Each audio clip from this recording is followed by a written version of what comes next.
हम आपको आज जन आधार में इनकम अपडेट करने के बारे में बताएंगे। जन आधार में ऐसे इनकम अपडेट करें, आपको पूरी जानकारी इस वीडियो में मिलेगी। जन आधार में इनकम अपडेट करने का पूरा प्रोसेस आपको समझाया जाएगा। आप वीडियो में बने रहे। यूटिलिटी टाइप सर्विस में जन आधार वाली सर्विस को सर्च करते हैं, सर्च पे क्लिक करते हैं, थर्ड पार्टी पोर्टल के लिए यस करते हैं। उसके बाद यहाँ पर आप देख सकते हैं जन आधार वाले नए पोर्टल पे आप आ जाएंगे।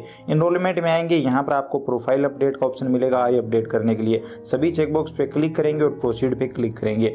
अब यहाँ पर जन आधार नंबर दर्ज करके सर्च पे क्लिक करेंगे। जन आधार कार्ड में जो भी सदस्य वो दिखाई देंगे, किसी एक सदस्य को सिलेक्ट करेंगे और आधार ऑथेंटिकेशन पे क्लिक करेंगे, यानी आधार वेरिफिकेशन करेंगे। अब आप आधार ओटीपी भेज सकते हैं, बायोमेट्रिक भी ले सकते हैं, बाकी ऑप्शन चुन सकते हैं। हम आधार ओटीपी भेजेंगे, ओटीपी भेजे पे क्लिक करेंगे, ओटीपी दर्ज करेंगे, प्रमाणीकरण करे पे क्लिक करेंगे। आधार वेरीफाई होते ही यहाँ पर आपके सामने सभी सदस्य आ जाएंगे। अब कौन कौन से सदस्य के साथ आपको आई अपडेट करनी है वो सदस्य आपको सिलेक्ट करना है। जैसे ये सदस्य पहले से वेरीफाई है, एक सदस्य वेरीफाई कर दिया, एक सदस्य की उम्र 18 साल से कम है, एक सदस्य यहाँ पर वेरीफाई नहीं है और हमें सबकी आई अपडेट करनी है। तो आप ध्यानपूर्वक देख लीजिए। जैसे इसे सिलेक्ट किया और नेक्स्ट करेंगे तो एक सदस्य के साथ ही अपडेट होगी, लेकिन यहाँ पर आपको सभी सदस्यों को सिलेक्ट करना है। जैसे हम दूसरे सदस्य को सिलेक्ट करते हैं तो दूसरे सदस्य में यहाँ पर आधार वेरिफिकेशन मांग लिया गया है। तो जैसे ही आप दूसरे सदस्य को सिलेक्ट करेंगे आधार वेरिफिकेशन मांगा जाएगा, आप ओटीपी भेजेंगे, बायोमेट्रिक लेंगे और यहाँ पर आधार वेरीफाई कर देंगे। हम ओटीपी दे देते हैं, आधार वेरीफाई हो गया है। दोनों सदस्य सिलेक्ट हो गए, तीसरे को भी हम सिलेक्ट कर लेते हैं। तो अब यहाँ पर हम तीनों सदस्य को सिलेक्ट कर चुके हैं। तीसरे सदस्य का वेरिफिकेशन इसलिए नहीं मांगा क्योंकि उम्र कम है।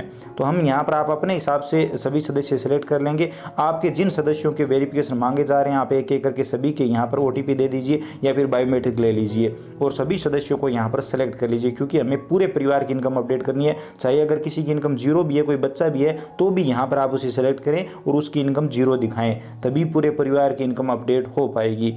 तो कोई स्टूडेंट है तो वो भी यहाँ पर अपना नाम जरूर सेलेक्ट करें और वो अपने हिसाब से इनकम अपडेट करेगा। जीरो है तो जीरो करेंगे, नेक्स्ट करेंगे। नेक्स्ट करते ही अब ध्यानपूर्वक देखिए, यहाँ पर देखिए आपको एक ऑप्शन मिलता है इनकम अपडेट का। तो यहाँ पर ये देखिए इनकम अपडेट है, बैंक डिटेल के नीचे इनकम अपडेट वाला है, इनकम डिटेल वाला। तो इस पर आप टिक मार्क कर देंगे। उसके बाद नेक्स्ट करेंगे तो नेक्स्ट नहीं होगा, क्योंकि आपको पूरे सदस्यों को सिलेक्ट कर करके और यहाँ पर इनकम डिटेल पर टिक मार्क करना होगा। जैसे इस सदस्य के साथ टिक मार्क हो गया, दूसरे सदस्य को यहाँ से सिलेक्ट करेंगे और यहाँ पर ये देखिए इस सदस्य के साथ सिलेक्ट है, ये टिक मार्क है। और यहाँ पर हम अगर दूसरे सदस्य को सिलेक्ट करना चाहेंगे तो यहाँ पर उस सदस्य के साथ ये टिक मार्क नहीं होगा और ना ही आप नेक्स्ट कर पाएंगे, क्योंकि पूरे परिवार को सिलेक्ट करना है। तो यहाँ पर हम दूसरे सदस्य को यहाँ पर सिलेक्ट करेंगे और उसके साथ भी इनकम डिटेल वाले ऑप्शन पे टिक मार्क करेंगे। इसी तरह से तीसरे सदस्य को भी सिलेक्ट करेंगे और उसी के साथ भी इनकम डिटेल को टिक मार्क करेंगे। तो इस तरह से सभी सदस्यों को एक एक करके आप यहाँ पर सिलेक्ट कर लेंगे। यहाँ पर दोबारा से आपको सभी सदस्यों को सिलेक्ट करके और इनकम डिटेल पे सही का टिक मार्क करना है। तो यहाँ पर एक एक को आप सेलेक्ट करके टिक मार्क करेंगे, तभी आप आगे बढ़ पाएंगे और तभी सभी सदस्यों की इनकम अपडेट हो पाएगी। अगेन बता दूं, अगर कोई बच्चा भी है, अगर कोई गृहिणी है जिनकी इनकम जीरो है, तो उनको भी यहाँ पर सेलेक्ट करना है और इनकम डिटेल पे टिक मार्क करना है। उसके बाद यहाँ पर आपको नेक्स्ट करना है और एक एक सदस्य की इनकम बतानी है। अगर किसी को जीरो है तो जीरो बता सकते हैं, ज़्यादा है तो ज़्यादा बता सकते हैं, और वो 4-5 पेज वाला आय प्रमाण पत्र भी बनाना होता है। तो नेक्स्ट करेंगे।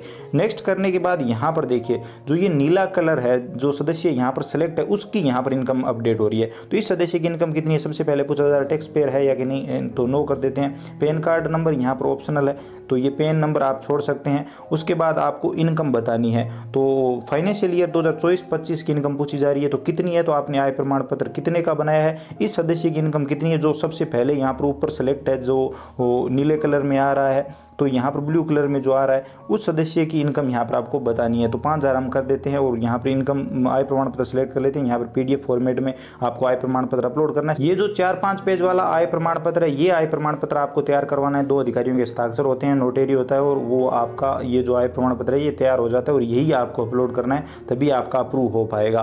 तो यहाँ पर पहले जो अगर कोई आय अपडेट हो तो वो दिखाई देगा। हमें 1 MB से साइज कम रखना है, हम यहाँ पर आय प्रमाण पत्र अटैच कर देते हैं, अपलोड कर देते हैं। उसके बाद सेव डिटेल पे क्लिक करेंगे। सेव डिटेल पे क्लिक करते ही आप देखिए यहाँ पर ऊपर वाला जो सदस्य है वो ग्रीन हो चुका है और सही का टिक मार्क आ चुका है, और ये जो एरो है जो नीला कलर है वो दूसरे सदस्य पर आ गया है। तो यहाँ पर जो दूसरा सदस्य है उसकी इनकम कितनी है, तो अब दूसरे सदस्य की इनकम अगर पहले से अपडेट है तो वो यहाँ पर दिखाई देगी। आप चेंज करना चाहते हैं तो यहाँ पर चेंज कर दीजिए, क्योंकि आपने आय प्रमाण पत्र में जो इनकम इस सदस्य की बताई है वो यहाँ पर आप बता दीजिए। उसके बाद जो आय प्रमाण पत्र में है और आय प्रमाण पत्र यहाँ पर ऑलरेडी दिखाई दे रहा है, नहीं दिखाई दे रहा है तो चूज फाइल पे क्लिक करके यहाँ पर अटैच कर लीजिए। उसके बाद सेव डिटेल पे क्लिक करेंगे। देखिए सेव डिटेल पे क्लिक करते ही दोनों सदस्य यहाँ पर ग्रीन हो चुके हैं और यहाँ पर जो ब्लू वाला है जो कलर आ गया है ये जो तीसरे नाम पर, इसके साथ यहाँ पर आपको इनकम बतानी है। बच्चा है तो हम यहाँ पर 0 इनकम बताएंगे। उसके बाद सेव डिटेल पे क्लिक करेंगे। तीनों सदस्यों की इनकम अपडेट हो चुकी है और तीनों के साथ आय प्रमाण पत्र हमने लगा दिया है। तो यहाँ पर अगर आपके परिवार के मुखिया की एक की ही इनकम है तो आप एक के साथ अपडेट कर दीजिए, बाकी की 0 दिखा के अपडेट कर दीजिए, उनके साथ भी आय प्रमाण पत्र लगा दीजिए। ई साइन पे क्लिक करेंगे। सबसे पहले आपने जिस सदस्य का आधार वेरीफाई किया था उस सदस्य के का दोबारा से यहाँ पर वेरीफाई होगा। ओटीपी जाएगा आधार कार्ड में जो रजिस्टर्ड मोबाइल नंबर है उन पर, तो वो ओटीपी यहाँ पर आप देंगे और ओटीपी देते ही यहाँ पर आपका जो फॉर्म है, आपका जो ये प्रोसेस है वो फाइनल सबमिट हो जाएगा। चलिए हम ओटीपी दे देते हैं। वेरीफाई ओटीपी पे जैसे ही क्लिक करेंगे आपके सामने फाइनल रिसिप्ट आ जाएगी और ये रिसिप्ट आपने अगर खुद का अपडेट किया है तो अपने पास रख सकते हैं और अगर किसी दूसरे ग्राहक का अपडेट किया है तो उन्हें दे सकते हैं। तो ये पूरा प्रोसेस है इनकम सर्टिफिकेट अपलोड करने का।